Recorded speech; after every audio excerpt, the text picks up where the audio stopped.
ਸਤਿਕਾਰਯੋਗ ਅਧਿਆਪਕ ਸਾਥੀਓ ਤੇ ਬਹੁਤ ਹੀ ਪਿਆਰੇ 9ਵੀਂ ਜਮਾਤ ਦੇ ਵਿਦਿਆਰਥੀਓ, ਆਪ ਸਭ ਨੂੰ ਮੇਰੇ ਵੱਲੋਂ ਪਿਆਰ ਭਰੀ ਸਤਿ ਸ਼੍ਰੀ ਅਕਾਲ।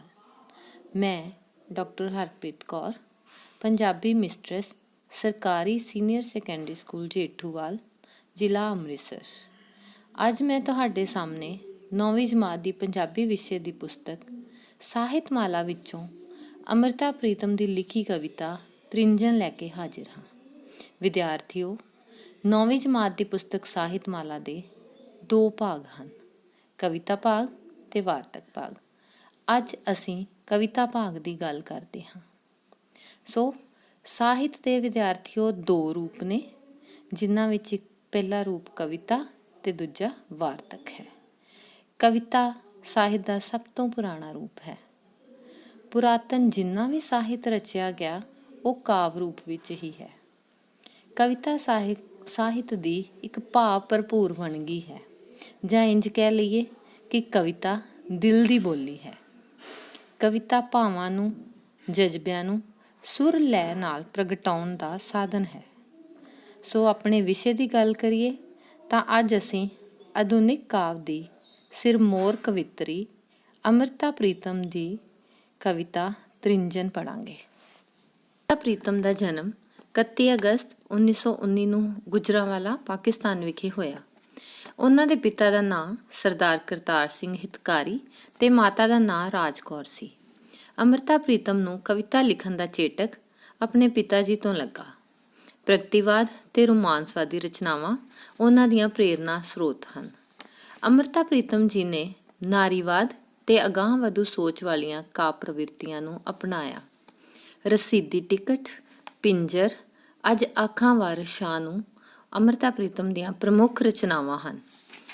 ਅੰਮ੍ਰਿਤਾ ਪ੍ਰੀਤਮ ਦੇ ਕਾਵਿ ਸੰਗ੍ਰਹਿ ਸਨੇਹੜੇ ਨੂੰ ਭਾਰਤੀ ਸਾਹਿਤ ਅਕਾਦਮੀ ਪੁਰਸਕਾਰ, ਕਾਗਜ਼ ਤੇ ਕੈਨਵਸ ਨੂੰ ਗਿਆਨਪੀਠ ਪੁਰਸਕਾਰ ਅਤੇ ਪੰਜਾਬੀ ਅਕਾਦਮੀ ਦਿੱਲੀ ਵੱਲੋਂ ਸ਼ਤਾਬਦੀ ਪੰਜਾਬੀ ਕਵੀ ਪੁਰਸਕਾਰ ਨਾਲ ਸਨਮਾਨਿਤ ਕੀਤਾ ਗਿਆ। ਸੰਨ 2004 ਨੂੰ ਭਾਰਤ ਦੇ ਸਰਵੋਤਮ ਸਨਮਾਨ ਪਦਮ ਵਿਭੂਸ਼ਣ ਨਾਲ ਆਪ ਨੂੰ ਸਨਮਾਨਿਤ ਕੀਤਾ ਗਿਆ। ਅੱਜ ਅਸੀਂ ਇਸ ਸਰਬਪੱਖੀ ਸ਼ਖਸੀਅਤ ਦੀ ਕਵਿਤਾ ਪੜ੍ਹਨ ਜਾ ਰਹੇ ਹਾਂ। ਜਿਵੇਂ ਕਿ ਮੈਂ ਤੁਹਾਨੂੰ ਪਹਿਲੇ ਹੀ ਦੱਸਿਆ ਹੈ ਕਿ ਕਵਿਤਾ ਵਿੱਚ ਭਾਵਾਂ ਦੀ ਪ੍ਰਧਾਨਤਾ ਹੁੰਦੀ ਹੈ ਅਤੇ ਭਾਸ਼ਾ ਸੰਗੀਤਮਈ ਹੁੰਦੀ ਹੈ, ਜਿਸ ਨਾਲ ਦਿਲ ਵਿੱਚ ਮਸਤੀ, ਭਾਵ, ਹੁਲਾਰਾ ਪੈਦਾ ਹੁੰਦਾ ਹੈ। ਤੇ ਚਲੋ ਅਸੀਂ ਵੀ ਹੁਣ ਕਵਿਤਾ ਤ੍ਰਿੰਜਣ ਦੇ ਇਸ ਭਾਵ ਨੂੰ ਮਾਣਦੇ ਹਾਂ। ਸਹੇਲੀਆਂ ਬਣ ਬਣ ਆਈਆਂ ਸਜਰੇ ਸਿਰ ਗੁੰਦਾ, ਸਭੇ ਸਹੇਲੀਆਂ ਬਣ ਬਣ ਆਈਆਂ ਸਜਰੇ ਸਿਰ ਗੁੰਦਾ। ਇੱਕ ਹੱਥ ਚਰਖਾ ਇੱਕ ਹੱਥ ਪੱਛੀ ਇਸ ਤ੍ਰਿੰਜਣ ਦੇ ਚਾਅ। ਸਭੇ ਸਹੇਲੀਆਂ ਬਣ ਬਣ ਆਈਆਂ ਸਜਰੇ ਸਿਰ ਗੁੰਦਾ, ਸਭੇ ਸਹੇਲੀਆਂ ਬਣ ਬਣ ਆਈਆਂ ਸਜਰੇ ਸਿਰ ਗੁੰਦਾ। ਕਿਸੇ ਨੇ ਪਾਇਆ ਕੋਰਾ ਚੱਕਾ ਨਿੱਕੀ ਨਿੱਕੀ ਬੂਟੀ ਦਾ, ਕਿਸੇ ਨੇ ਸਿਰ ਤੇ ਲੀੜਾ ਲੀਤਾ ਮਹੀਨੇ ਡੋਰੀਏ ਦਾ। ਅੱਖੀ ਕਜਲਾ ਬੁੱਲਦ ਦਾ ਸਾ ਹੱਥੀ ਮਹਿੰਦੀ ਲਾ। ਸਭੇ ਸਹੇਲੀਆਂ ਬਣ ਬਣ ਆਈਆਂ ਸਜਰੇ ਸਿਰ ਗੁੰਦਾ, ਸਭੇ ਸਹੇਲੀਆਂ ਬਣ ਬਣ ਆਈਆਂ ਸਜਰੇ ਸਿਰ ਗੁੰਦਾ। ਬਣ ਬਣ ਪਈਆਂ ਭੈਣ ਬਲਾਰੀ ਗਜਰੇ ਹੱਥ ਚੜਾ, ਚਿੱਟੇ ਪੱਟ ਦਾ ਮੋਤੀਆ ਤੇ ਸਾਵੀਆਂ ਡੰਡੀਆਂ ਪਾ। ਕਿਸੇ ਨੇ ਸਿਰ ਤੇ ਪੱਲਾ ਕੀਤਾ ਸੂਈ ਫੁਲਕਾਰੀ ਦਾ। ਸਭੇ ਸਹੇਲੀਆਂ ਬਣ ਬਣ ਆਈਆਂ ਸਜਰੇ ਸਿਰ ਗੁੰਦਾ, ਸਭੇ ਸਹੇਲੀਆਂ ਬਣ ਬਣ ਆਈਆਂ ਸਜਰੇ ਸਿਰ ਗੁੰਦਾ। ਸਹੇਲੀਆਂ ਦੀ ਸਰਦਾਰ ਹੀਰ ਕੋਈ ਡੰਡੀ ਝੁਮਕੀ ਪਾ। ਇੱਧਰ ਸਖੀਆਂ ਉੱਧਰ ਸਖੀਆਂ ਬੈਠੀ ਪੀੜਾ ਦਾ। ਕਿਸੇ ਨੇ ਆਂਦੀ ਪੱਛੀ ਭਰ ਕੇ ਚੌਲ ਤੇ ਕਣਕ ਪੁਣਾ।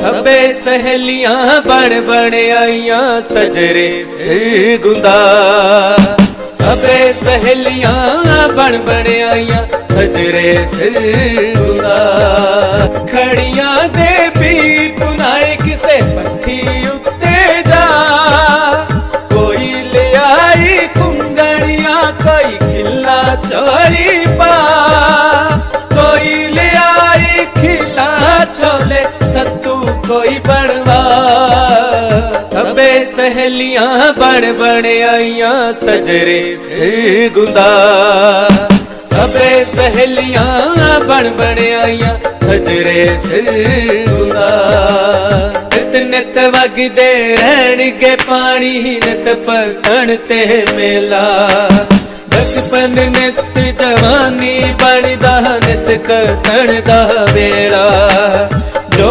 पानी अज पतनो लंघे फेर ना आवे पड़के बेड़ी दा पूरी तरिजण दियां कुड़ियां फेर ना बैठण रल के फेर ना बैठण रल के फेर ना बैठण रल के सबे सहेलियां बन बन आईयां।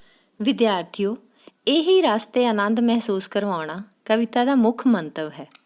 ਪਰ ਜਿਵੇਂ ਕਿ ਅਸੀਂ ਪ੍ਰੀਖਿਆ ਦੇ ਪੱਖੋਂ ਵੀ ਪਾਠਕ੍ਰਮ ਪੜ੍ਹਨਾ ਹੈ, ਹੁਣ ਅਸੀਂ ਇਸ ਦੀ ਵਿਆਖਿਆ ਕਰਾਂਗੇ। ਮੈਂ ਤੁਹਾਨੂੰ ਔਖੇ ਸ਼ਬਦਾਂ ਦੇ ਅਰਥ ਦੱਸਦੇ ਹੋਏ ਇਸ ਕਵਿਤਾ ਦੀ ਵਿਆਖਿਆ ਕਰਾਂਗੀ। ਸਭੇ ਸਹੇਲੀਆਂ ਬਣ ਬਣ ਆਈਆਂ ਸਜਰੇ ਸਿਰ ਗੁੰਦਾ ਇੱਕ ਹੱਥ ਚਰਖਾ ਇੱਕ ਹੱਥ ਪੱਛੀ ਇਸ ਤ੍ਰਿੰਜਣ ਦੇ ਚਾਅ। ਸੋ ਵਿਦਿਆਰਥੀਓ, ਤ੍ਰਿੰਜਣ ਦਾ ਅਰਥ ਹੈ ਉਹ ਥਾਂ ਜਿੱਥੇ ਕੁੜੀਆਂ ਇਕੱਠੀਆਂ ਹੋ ਕੇ ਚਰਖਾ ਕੱਤਦੀਆਂ ਹਨ। ਅੰਮ੍ਰਿਤਾ ਪ੍ਰੀਤਮ ਇਹਨਾਂ ਸਤਰਾਂ ਵਿੱਚ ਤ੍ਰਿੰਜਣ ਦਾ ਦ੍ਰਿਸ਼ ਵਰਣਨ ਕਰਦੀ ਹੋਈ ਲਿਖਦੀ ਹੈ ਕਿ ਕਿਵੇਂ ਕੁੜੀਆਂ ਤ੍ਰਿੰਜਣ ਲਈ ਸੱਜ ਸਵਰ ਕੇ ਸਜਰੇ ਸਿਰ ਗੁੰਦਵਾ ਕੇ ਤ੍ਰਿੰਜਣ ਵਿੱਚ ਸ਼ਾਮਲ ਹੋਣ ਲਈ ਜਾਂਦੀਆਂ ਹਨ। ਉਹਨਾਂ ਨੇ ਇੱਕ ਹੱਥ ਵਿੱਚ ਚਰਖਾ ਤੇ ਦੂਸਰੇ ਹੱਥ ਵਿੱਚ ਪੱਛੀ। ਪੱਛੀ ਦਾ ਅਰਥ ਹੈ ਪੂਣੀਆਂ ਰੱਖਣ ਦਾ ਛਿੱਕੂ। ਉਹ ਫੜਿਆ ਹੋਇਆ ਹੈ ਅਤੇ ਉਹ ਚਾਅ ਨਾਲ ਤ੍ਰਿੰਜਣ ਵੱਲ ਜਾਂਦੀਆਂ ਹਨ। ਕਿਸੇ ਨੇ ਪਾਇਆ ਕੋਰਾ ਝੱਗਾ ਨਿੱਕੀ ਨਿੱਕੀ ਬੂਟੀ ਦਾ, ਕਿਸੇ ਨੇ ਸਿਰ ਤੇ ਲੀੜਾ ਲੀਤਾ ਮਹੀਨ ਡੋਰੀਏ ਦਾ। ਕਿਸੇ ਨੇ ਕੋਰਾ ਬਿਲਕੁਲ ਨਵਾਂ ਨਕੋਰ ਝੱਗਾ ਪਾਇਆ ਹੋਇਆ ਹੈ ਤੇ ਕਿਸੇ ਨੇ ਸਿਰ ਉੱਤੇ ਮਹੀਨ ਮਤਲਬ ਬਹੁਤ ਹੀ ਬਰੀਕ ਡੋਰੀਏ ਦਾ ਦੁਪੱਟਾ ਲਿਆ ਹੋਇਆ ਹੈ। ਅੱਖੀਂ ਕਜਲਾ ਬੁੱਲ ਦੰਦਾਸਾ ਹੱਥੀਂ ਮਹਿੰਦੀ ਲਾ ਬਣ ਬਣ ਪਈਆਂ ਪੈਣ ਬਲੌਰੀ ਗਜਰੇ ਹੱਥ ਚੜਾ। ਇਹਨਾਂ ਸਤਰਾਂ ਵਿੱਚ ਕਵਿੱਤਰੀ ਨੇ ਤ੍ਰਿੰਜਣ ਲਈ ਆਈਆਂ ਕੁੜੀਆਂ ਦੇ ਸ਼ਿੰਗਾਰ ਦੀ ਗੱਲ ਕੀਤੀ ਹੈ ਕਿ ਕਿਵੇਂ ਤ੍ਰਿੰਜਣ ਵਿੱਚ ਇਕੱਠੀਆਂ ਹੋਈਆਂ ਕੁੜੀਆਂ ਨੇ ਅੱਖਾਂ ਵਿੱਚ ਕਜਲਾ, ਬੁੱਲਾਂ ਤੇ ਦੰਦਾਸਾ। ਦੰਦਾਸਾ ਵਿਦਿਆਰਥੀਓ ਕਹਿੰਦੇ ਨੇ ਰੰਗ ਵਾਲੀ ਦਾਤਨ ਨੂੰ, ਤੇ ਕਈਆਂ ਨੇ ਆਪਣੇ ਬੁੱਲਾਂ ਦੇ ਉੱਤੇ ਰੰਗ ਵਾਲੀ ਦਾਤਨ ਦੰਦਾਸਾ ਲਗਾਇਆ ਹੋਇਆ ਹੈ। ਹੱਥਾਂ ਤੇ ਮਹਿੰਦੀ ਲਾਈ ਹੋਈ ਹੈ ਤੇ ਉਹਨਾਂ ਨੇ ਹੱਥਾਂ ਵਿੱਚ ਕੱਚ ਦੇ ਗਜਰੇ ਪਾ ਕੇ ਬਹੁਤ ਹੀ ਸੁੰਦਰ ਲੱਗ ਰਹੀਆਂ ਹਨ। ਚਿੱਟੇ ਪੱਟ ਦਾ ਮੋਤੀਆ ਤੇ ਸਾਵੀਆਂ ਡੰਡੀਆਂ ਪਾ, ਕਿਸੇ ਨੇ ਸਿਰ ਤੇ ਪੱਲਾ ਕੀਤਾ ਸੂਹੀ ਫੁਲਕਾਰੀ ਦਾ। ਵਿਦਿਆਰਥੀਓ, ਪੱਟ ਦਾ ਅਰਥ ਹੈ ਰੇਸ਼ਮ। ਤ੍ਰਿੰਜਣ ਵਿਚਲੀਆਂ ਕੁੜੀਆਂ ਚਿੱਟਾ ਰੇਸ਼ਮੀ ਜਾਂ ਮੋਤੀਆ ਦੁਪੱਟਾ ਲਿਆ ਹੋਇਆ ਹੈ ਤੇ ਕੰਨਾਂ ਵਿੱਚ ਇੱਕੋ ਜਿਹੀਆਂ ਡੰਡੀਆਂ ਪਾਈਆਂ ਹੋਈਆਂ ਨੇ। ਕਿਸੇ ਕੁੜੀ ਨੇ ਸਿਰ ਤੇ ਲਾਲ ਫੁਲਕਾਰੀ ਦਾ ਪੱਲਾ ਕੀਤਾ ਹੋਇਆ ਹੈ। ਸਹੇਲੀਆਂ ਦੀ ਸਰਦਾਰ ਹੀਰ ਕੋਈ ਡੰਡੀ ਝੁਮਕੀ ਪਾ, ਇੱਧਰ ਸਖੀਆਂ ਉੱਧਰ ਸਖੀਆਂ ਬੈਠੀ ਪੀੜਾ ਡਾ। ਤ੍ਰਿੰਜਣ ਲਈ ਆਈਆਂ ਕੁੜੀਆਂ ਵਿੱਚ ਕੋਈ ਉਹਨਾਂ ਦੀ ਸਰਦਾਰ, ਜਿਹਨੂੰ ਕਵਿੱਤਰੀ ਨੇ ਹੀਰ ਕਿਹਾ ਹੈ, ਡੰਡੀ ਝੁਮਕੀ ਪਾਈ ਹੋਈ ਹੈ ਅਤੇ ਪੀੜਾ ਡਾ ਕੇ ਵਿਚਕਾਰ ਬੈਠੀ ਹੋਈ ਹੈ ਅਤੇ ਉਸਦੇ ਇੱਧਰ ਉੱਧਰ ਉਸਦੀਆਂ ਸਹੇਲੀਆਂ ਬੈਠੀਆਂ ਹੋਈਆਂ ਹਨ। ਕਿਸੇ ਨੇ ਆਂਦੀ ਪੱਛੀ ਭਰ ਕੇ ਚੌਲ ਤੇ ਕਣਕ ਭੁਨਾ, ਖੱਖੜੀਆਂ ਦੇ ਬੀ ਭੁਨਾਏ ਕਿਸੇ ਭੱਠੀ ਤੇ ਜਾ। ਕਵਿੱਤਰੀ ਲਿਖਦੀ ਹੈ ਕਿ ਤ੍ਰਿੰਜਣ ਵਿੱਚ ਆਈ ਕੋਈ ਕੁੜੀ ਖਾਣ ਲਈ ਚੌਲ ਭੁਨਾ ਕੇ ਛਿੱਕੂ ਭਰ ਕੇ ਲਿਆਈ ਹੈ, ਕੋਈ ਭੱਠੀ ਤੇ ਜਾ ਕੇ ਖੱਖੜੀਆਂ ਕਹਿੰਦੇ ਨੇ ਖਰਬੂਜੇ ਦੇ ਬੀਜ ਨੂੰ, ਤੇ ਕੋਈ ਖੱਖੜੀਆਂ ਭੁਨਾ ਕੇ ਲਿਆਈ ਹੈ। ਕੋਈ ਲਿਆਈ ਘੁੰਗਣੀਆਂ ਕੋਈ ਖਿੱਲਾਂ ਝੋਲੀ ਪਾ, ਕੋਈ ਲਿਆਈ ਖੀਲਾਂ ਛੋਲੇ ਸੱਤੂ ਕੋਈ ਬਣਵਾ। ਸੋ ਵਿਦਿਆਰਥੀਓ, ਪਹਿਲਾਂ ਅਸੀਂ ਇਸ ਪੈਰੇ ਵਿੱਚ ਆਏ ਸ਼ਬਦਾਂ ਦੇ ਅਰਥ ਕਰਦੇ ਹਾਂ। ਘੁੰਗਣੀਆਂ ਦਾ ਅਰਥ ਹੈ ਉਬਲੇ ਹੋਏ ਛੋਲੇ ਜਾਂ ਕਣਕ। ਖਿੱਲਾਂ ਦਾ ਅਰਥ ਹੈ ਪਤਾਸੇ। ਸੱਤੂ ਹੈ ਬੱਚਿਓ ਜੌਂ ਦਾ ਆਟਾ। ਸੋ ਕਵਿੱਤਰੀ ਲਿਖਦੀ ਹੈ ਕਿ ਕਿਵੇਂ ਤ੍ਰਿੰਜਣ ਵਿਚਲੀਆਂ ਕੁੜੀਆਂ ਖਾਣ ਲਈ ਘੁੰਗਣੀਆਂ, ਪਤਾਸੇ, ਉਬਲੇ ਹੋਏ ਛੋਲੇ ਜਾਂ ਕਣਕ ਤੇ ਭੁੰਨੇ ਹੋਏ ਜੌਂ ਬਣਾ ਕੇ ਲਿਆਉਂਦੀਆਂ ਹਨ।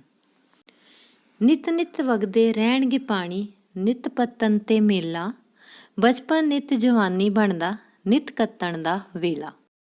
ਕਵਿੱਤਰੀ ਕਹਿੰਦੀ ਹੈ ਕਿ ਨਦੀਆਂ ਵਿੱਚ ਹਰ ਰੋਜ਼ ਪਾਣੀ ਵਗਦੇ ਰਹਿਣਗੇ ਤੇ ਹਰ ਰੋਜ਼ ਨਦੀ ਦੇ ਕੰਢੇ ਉੱਪਰ ਆਉਣ ਜਾਣ ਵਾਲੇ ਲੋਕਾਂ ਦਾ ਮੇਲਾ ਲੱਗਾ ਰਹੇਗਾ।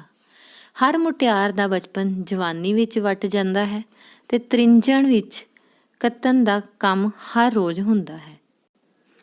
ਜੋ ਪਾਣੀ ਅੱਜ ਪਤਣੋਂ ਲੰਘੇ ਫੇਰ ਨਾ ਆਵੇ ਪਲਕੇ, ਬੇੜੀ ਦਾ ਪੂਰ ਤ੍ਰਿੰਜਣ ਦੀਆਂ ਕੁੜੀਆਂ ਫੇਰ ਨਾ ਬੈਠਣ ਰਲ ਕੇ। ਵਿਦਿਆਰਥੀਓ, ਇਹਨਾਂ ਸਤਰਾਂ ਵਿੱਚ ਕਵਿੱਤਰੀ ਨੇ ਕਿਹਾ ਹੈ ਕਿ ਜਿਹੜਾ ਪਾਣੀ ਅੱਜ ਪੱਤਣ ਤੋਂ ਲੰਘ ਜਾਂਦਾ ਹੈ ਉਹ ਕੱਲ੍ਹ ਨੂੰ ਮੁੜ ਕੇ ਉੱਥੋਂ ਨਹੀਂ ਲੰਘੇਗਾ। ਬੇੜੀ ਦੇ ਪੂਰ ਵਿੱਚ ਜਿਹੜੇ ਮੁਸਾਫਿਰ ਅੱਜ ਇਕੱਠੇ ਹੋਏ ਹਨ ਉਹ ਮੁੜ ਕੇ ਫਿਰ ਕਦੇ ਵੀ ਇਕੱਠੇ ਨਹੀਂ ਹੁੰਦੇ। ਇਸ ਤਰ੍ਹਾਂ ਤ੍ਰਿੰਜਣ ਵਿੱਚ ਇਕੱਠੀਆਂ ਬਹਿ ਕੇ ਚਰਖਾ ਕੱਤਣ ਵਾਲੀਆਂ ਸਹੇਲੀਆਂ ਵਿਆਹ ਮਗਰੋਂ ਮੁੜ ਇਕੱਠੀਆਂ ਹੋ ਕੇ ਕਦੇ ਵੀ ਨਹੀਂ ਬੈਠਦੀਆਂ। ਸੋ ਵਿਦਿਆਰਥੀਓ, ਇਹ ਸੀ ਅੰਮ੍ਰਿਤਾ ਪ੍ਰੀਤਮ ਜੀ ਦੀ ਕਵਿਤਾ ਤ੍ਰਿੰਜਣ, ਔਰ ਮੈਂ ਆਸ ਕਰਦੀ ਹਾਂ ਕਿ ਤੁਹਾਨੂੰ ਸਮਝ ਵਿੱਚ ਆ ਗਈ ਹੋਏਗੀ। ਹੁਣ ਅਸੀਂ ਅਭਿਆਸ ਪ੍ਰਸ਼ਨਾਂ ਦੀ ਗੱਲ ਕਰਦੇ ਹਾਂ। ਸੋ ਅਭਿਆਸ ਪ੍ਰਸ਼ਨ ਦੇ ਵਿੱਚ ਪਹਿਲਾ ਪ੍ਰਸ਼ਨ ਹੈ, ਕਵਿੱਤਰੀ ਨੇ ਤ੍ਰਿੰਜਣ ਦਾ ਜੋ ਚਿੱਤਰ ਪੇਸ਼ ਕੀਤਾ ਹੈ ਉਸ ਦਾ ਬਿਆਨ ਆਪਣੇ ਸ਼ਬਦਾਂ ਵਿੱਚ ਕਰੋ। ਵਿਦਿਆਰਥੀਓ, ਹੁਣ ਤੁਸੀਂ ਦੁਬਾਰਾ ਕਵਿਤਾ ਨੂੰ ਸੁਣ ਕੇ ਤੇ ਜੋ ਵੀ ਕਵਿਤਾ ਦੇ ਵਿੱਚ ਆਇਆ ਸੀ ਦ੍ਰਿਸ਼, ਜਿਵੇਂ ਕਿ ਉਹ ਕੀ ਲੈ ਕੇ ਆਉਂਦੀਆਂ ਨੇ, ਚਰਖਾ, ਪੰਛੀ, ਤੇ ਉਹਨਾਂ ਨੇ ਕਿਹੋ ਜਿਹਾ ਪਹਿਰਾਵਾ ਪਹਿਨਿਆ ਸੀ, ਕਿਹੋ ਜਿਹਾ ਹਾਰ ਸ਼ਿੰਗਾਰ ਕੀਤਾ ਸੀ ਤੇ ਕਿਹੜੀਆਂ ਖਾਣ ਦੀਆਂ ਵਸਤੂਆਂ ਲੈ ਕੇ ਆਈਆਂ ਸੀ, ਆਪਾਂ ਇਹ ਸਾਰੀਆਂ ਦਾ ਵਰਣਨ ਇਸ ਪ੍ਰਸ਼ਨ ਦੇ ਉੱਤਰ 'ਚ ਕਰ ਸਕਦੇ ਹਾਂ। ਔਰ ਜਿਵੇਂ ਦੂਸਰਾ ਪ੍ਰਸ਼ਨ ਹੈ, ਤ੍ਰਿੰਜਣ ਕਵਿਤਾ ਵਿੱਚ ਖਾਣ ਪੀਣ ਦੀਆਂ ਕਿਹੜੀਆਂ ਵਸਤੂਆਂ ਦਾ ਜ਼ਿਕਰ ਆਇਆ ਹੈ। ਸੋ ਵਿਦਿਆਰਥੀਓ, ਇਹਦੇ ਵਿੱਚ ਜੋ ਅਸੀਂ ਜ਼ਿਕਰ ਕੀਤਾ ਸੀ ਖੱਖੜੀਆਂ ਦਾ, ਘੁੰਗਣੀਆਂ ਦਾ, ਛੋਲੇ ਤੇ ਉਬਲੇ ਹੋਏ ਸੱਤੂ, ਜਿਹੜੇ ਅਸੀਂ ਸਾਰਾ ਕੁਛ ਇਹਦੇ ਉੱਤਰ ਦੇ ਵਿੱਚ ਲਿਖ ਸਕਦੇ ਹਾਂ। ਸੋ ਵਿਦਿਆਰਥੀਓ, ਅਗਲਾ ਪ੍ਰਸ਼ਨ ਹੈ, ਤ੍ਰਿੰਜਣ ਕਵਿਤਾ ਦਾ ਕੇਂਦਰੀ ਭਾਵ ਲਿਖੋ। ਵਿਦਿਆਰਥੀਓ, ਇਹਦੇ ਵਿੱਚ ਅਸੀਂ ਤ੍ਰਿੰਜਣ ਦਾ ਕੇਂਦਰੀ ਭਾਵ ਜਾਂ ਕਦੀ ਵੀ ਕਵਿਤਾ ਦਾ ਕੇਂਦਰੀ ਭਾਵ ਜਿਹੜਾ ਸਭ ਤੋਂ ਜ਼ਰੂਰੀ ਪ੍ਰਸ਼ਨ ਹੁੰਦਾ ਆ। ਸੋ ਇਹਦਾ ਕੇਂਦਰੀ ਭਾਵ ਹੈ ਕਿ ਤ੍ਰਿੰਜਣ ਵਿੱਚ ਬਹੁਤ ਸਾਰੀਆਂ ਕੁੜੀਆਂ ਬਣ ਠਣ ਕੇ ਇਕੱਠੀਆਂ ਹੁੰਦੀਆਂ ਹਨ ਤੇ ਚਰਖੇ ਕੱਤਦੀਆਂ ਹਨ, ਪਰ ਵਿਆਹੀਆਂ ਜਾਣ ਮਗਰੋਂ ਉਹ ਮੁੜ ਕੇ ਇਕੱਠੀਆਂ ਹੋ ਕੇ ਨਹੀਂ ਬੈਠ ਸਕਦੀਆਂ। ਅੱਗੇ ਵਿਦਿਆਰਥੀਓ, ਪ੍ਰਸ਼ਨ ਦੇ ਵਿੱਚ ਕਾਵ ਸਤਰਾਂ ਨੇ ਜਿਨ੍ਹਾਂ ਦੀ ਵਿਆਖਿਆ ਕਰਨੀ ਹੈ। ਜੋ ਪਾਣੀ ਅੱਜ ਪਤਣੋਂ ਲੰਘੇ ਫੇਰ ਨਾ ਆਵੇ ਭਲਕੇ, ਬੇੜੀ ਦਾ ਪੂਰ ਤ੍ਰਿੰਜਣ ਦੀਆਂ ਕੁੜੀਆਂ ਫੇਰ ਨਾ ਬੈਠਣ ਰਲ ਕੇ। ਵਿਦਿਆਰਥੀਓ, ਇਹਨਾਂ ਸਤਰਾਂ ਦਾ ਅਰਥ ਹੈ ਕਿ ਜਿਹੜਾ ਪਾਣੀ ਅੱਜ ਪੱਤਣ ਤੋਂ ਲੰਘ ਗਿਆ ਉਹ ਫੇਰ ਭਲਕੇ ਨਹੀਂ ਆਵੇਗਾ। ਉਸੇ ਤਰ੍ਹਾਂ ਜਿਹੜੀਆਂ ਤ੍ਰਿੰਜਣ ਦੀਆਂ ਕੁੜੀਆਂ ਨੇ, ਜਦੋਂ ਵਿਆਹੀਆਂ ਜਾਂਦੀਆਂ ਨੇ ਤੇ ਸਾਰੀਆਂ ਅਲੱਗ-ਅਲੱਗ ਹੋ ਜਾਂਦੀਆਂ ਨੇ ਤੇ ਫਿਰ ਉਹਨਾਂ ਨੂੰ ਇਕੱਠੇ ਬੈਠਣ ਦਾ ਮੌਕਾ ਨਹੀਂ ਮਿਲਦਾ। ਸੋ ਵਿਦਿਆਰਥੀਓ, ਇਹ ਸੀ ਸਾਡੇ ਅਭਿਆਸ ਪ੍ਰਸ਼ਨ, ਔਰ ਸਭ ਤੋਂ ਜ਼ਰੂਰੀ ਹੈ ਕਿ ਤੁਹਾਡੇ ਅਭਿਆਸ ਦੇ ਥੱਲੇ ਕਿਤਾਬ 'ਚ ਡੱਬਾ ਬਣਿਆ ਹੈ ਵਿਦਿਆਰਥੀਓ, ਉਹਦੇ ਵਿੱਚ ਲਿਖਿਆ ਹੈ ਕਿ ਅੰਮ੍ਰਿਤਾ ਪ੍ਰੀਤਮ ਦੀ ਪ੍ਰਸਿੱਧ ਕਵਿਤਾ ਅੱਜ ਆਖਾਂ ਵਾਰਿਸ ਸ਼ਾਹ ਨੂੰ ਸਕੂਲ ਦੀ ਲਾਇਬ੍ਰੇਰੀ ਵਿੱਚੋਂ ਪ੍ਰਾਪਤ ਕਰਕੇ ਪੜ੍ਹੋ ਤੇ ਆਪਣੀਆਂ ਕਾਪੀਆਂ 'ਤੇ ਲਿਖੋ। ਵਿਦਿਆਰਥੀਓ, ਇਹ ਕੰਮ ਬਹੁਤ ਜ਼ਰੂਰੀ ਹੈ ਤਾਂ ਕਿ ਤੁਹਾਡੀ ਵਿਸ਼ੇ ਦੀ ਸਮਝ ਜਿਹੜੀ ਆ ਹੋਰ ਡੂੰਘੀ ਹੋ ਸਕੇ। ਵਿਦਿਆਰਥੀਓ, ਇਸ ਦੇ ਨਾਲ ਹੀ ਸਾਡਾ ਅੱਜ ਦਾ ਪਾਠ ਸਮਾਪਤ ਹੁੰਦਾ ਹੈ। ਧੰਨਵਾਦ।